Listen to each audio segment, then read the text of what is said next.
नमस्कार दोस्तों, आज हम फिर हाजिर हैं एक नई कहानी के साथ। उत्तर प्रदेश के एक छोटे से कस्बे नगीपुर में सुबह का वक्त था। सूरज की पहली किरणें खेतों पर पड़ने लगी थी। हवा में हल्की ठंडक थी और गांव के लोग अपने अपने काम में लग गए थे। इसी गांव के एक किनारे रहता था एक 34 वर्षीय युवक, रमेश कुमार। रमेश शारीरिक रूप से विकलांग था। उसके दोनों पैर पोलियो के कारण ठीक से काम नहीं करते थे, लेकिन उसकी हिम्मत, उसका जज्बा और अपनी मां के प्रति उसका प्यार हर कमी को हराने के लिए काफी था। हर सुबह वो अपने घर से बैसाखी के सहारे गांव के बस अड्डे तक जाता था और वहां किसी के रिक्शे में बैठकर अस्पताल में अपनी मां की दवा लाता, फिर लौटते वक्त कुछ सिलाई का काम करता। रमेश बचपन से ही पोलियोग्रस्त था। पिता की मृत्यु बहुत पहले हो चुकी थी।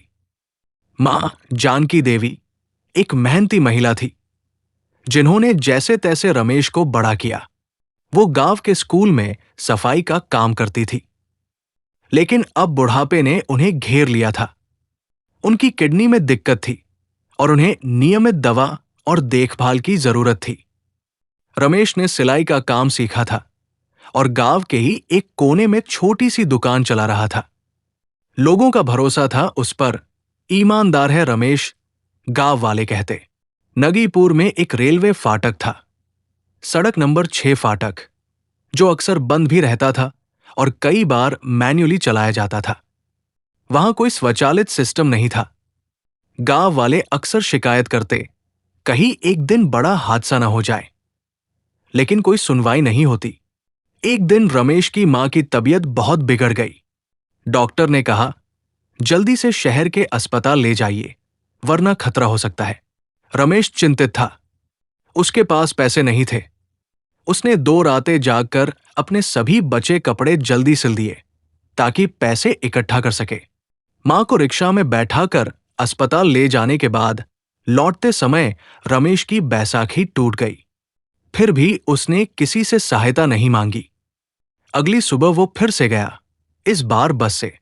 उसके पास न तो व्हीलचेयर थी, न कोई साथी। सुबह के करीब 9 बजे थे। रमेश दवा लेकर लौट रहा था।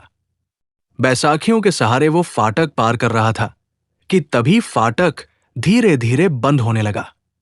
उसके सामने वाली छड़ नीचे आ गई, पीछे की भी गिरने लगी।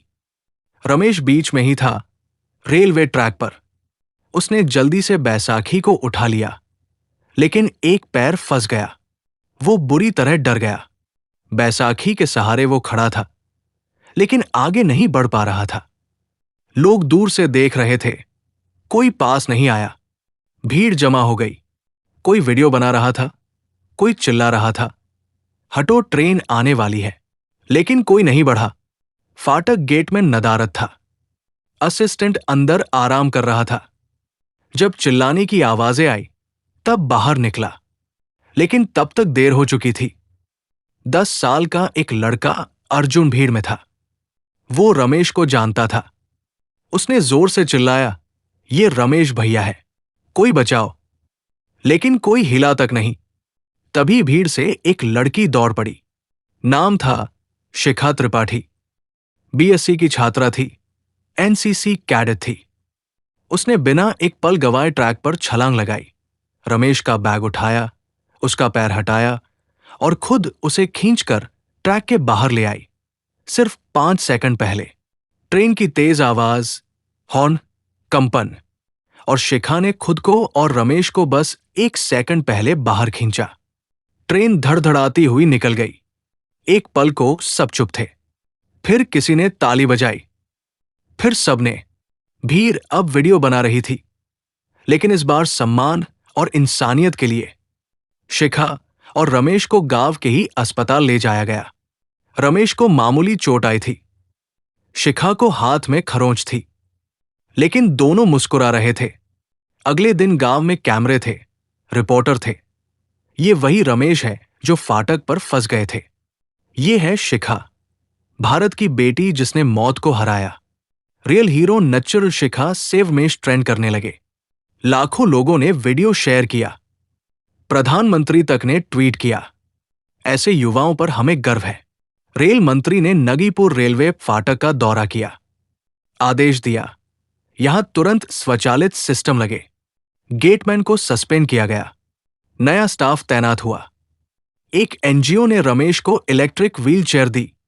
साथ ही उसकी सिलाई दुकान को नया रूप दिया गया। अब रमेश गांव के 5 और विकलांग युवाओं को प्रशिक्षित करता था। शिखा को राज्य सरकार ने बहादुरी पदक से सम्मानित किया। उसे सेना में एनसीसी के विशेष प्रशिक्षण में शामिल किया गया। अब गांव वालों को समझ आ गया था, मदद करना कितना जरूरी होता है। रेलवे फाटक पर सीसीटीवी, लाउडस्पीकर और हेल्पलाइन नंबर लगाए गए। रमेश ने एक स्पीच में कहा, मुझे विकलांग मत कहो, मैं असाधारण हूं। मैं इंसान हूं, हिम्मत मेरा सहारा है। जानकी देवी, जो अब पहले से बेहतर थी, मुस्कुरा रही थी। उन्होंने कहा, मेरा बेटा अब सिर्फ मेरा नहीं, पूरे गांव का बेटा है। ब्लॉक स्तर पर एक कार्यक्रम हुआ। मदद का एक हाथ, जीवन की रक्षा। शिखा और रमेश को मंच पर बुलाया गया। पूरा गांव खड़ा होकर तालियां बजा रहा था। गांव में अब युवा खुद फाटक पर गश्त लगाते थे, जरूरतमंदों की मदद करते थे। रमेश और शिखा ने मिलकर एक छोटी सी संस्था बनाई, संजीवन एक नई सांस। जीवन कभी कभी बस एक पल का खेल होता है। अगर उस दिन शिखा न दौड़ी होती, अगर अर्जुन न चिल्लाया होता, अगर रमेश ने हार मान ली होती, तो शायद आज की ये कहानी न होती। पर एक पल के साहस, मानवता और हिम्मत ने न सिर्फ एक जान बचाई, बल्कि पूरे समाज को बदल डाला। इसी ही कहानी सुनने के लिए चैनल सब्सक्राइब करें।